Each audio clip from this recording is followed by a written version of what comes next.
Hello and welcome to EDU 506, week 5. Congratulations on completing assignment 2. I am hoping to have those all graded here before Thanksgiving.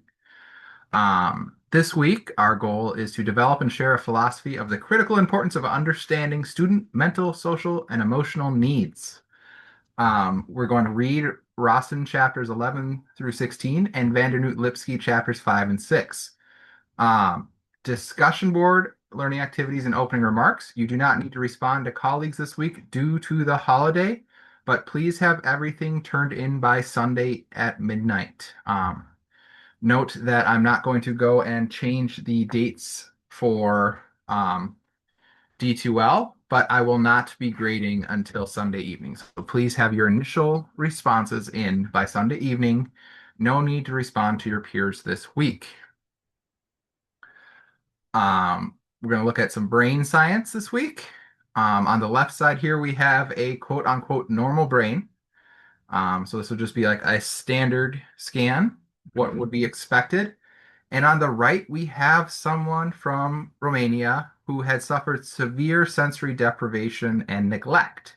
And you can see that there is a huge difference in brain size, shrunken cortexes, which is the outer layer, um, enlarged ventricles, so the holes in the center of the brain. So, long story short, trauma and neglect can have a huge long-term impact, not just emotionally, but physically in how people grow.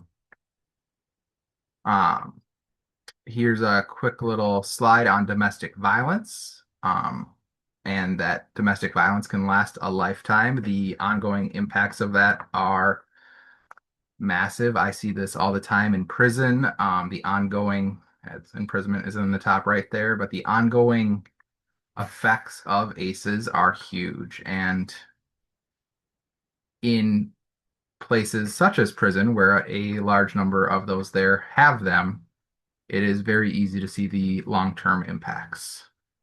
Um, just anger, lack of emotional regulation, fear, depression, anxiety, all kinds of ongoing impacts. So we want to try to get to these things as early as we can and try to help recovery and growth.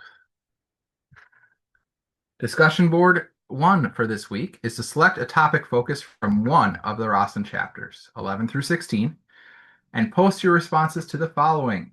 Be sure to say which chapter focus is your choice. What might be important to know about a student experiencing that in your role? So whatever your focus area is, what's important for you to know in your current role? What are some potential triggers for somebody who is suffering from that / experiencing that? And utilizing your educational toolbox, what are some strategies, interventions, or classroom environmental challenges for change that you might consider to assist your students? Discussion board number 2. Now that you have identified your own trauma exposure response, it's necessary to discover how you can alter your current trajectory and create a more healing path. As Vandernoot-Lipsky asks, this is from page 116, hopefully it's the same in the digital, sometimes they're a little bit off. How do we prevent the ripples of trauma exposure response from continuing to spread? How do we integrate the effects of trauma exposure so that we have become effective trauma stewards? Reflect on these questions and address the strategies outlined in Chapter 5 to help create personal and professional change from the inside out. Number 1, in what ways can you be more open to inquiry regarding the students that you are working with? How can you begin to implement more self-care into your life? And what can you do to practice more patience both with your students and with yourself? All right, looking ahead at the end of week 6, we have our next writing assignment, which is how do you create a trauma-sensitive classroom? What are the key components of a trauma-sensitive classroom? What are 3 central components of trauma-informed practices? Notice these are what are 3, not what are the 3. There are more than 3. You are choosing. And what are best practices to guide and support students to resiliency in their academic and social emotional learning? This will be 5 to 7 pages of written content. So this will be by far the longest paper we have done yet. We want to do a deep dive on those three central components and best practices rather than doing a shotgun and trying to list everything we can. Please make sure you include multiple sources, not just the textbooks from this course. Um, that is that. All right. For this week, happy Thanksgiving if you celebrate Thanksgiving. If not, have a great week. But what I would like you to respond is one area you will focus on this next week from this tiny survival guide. Um,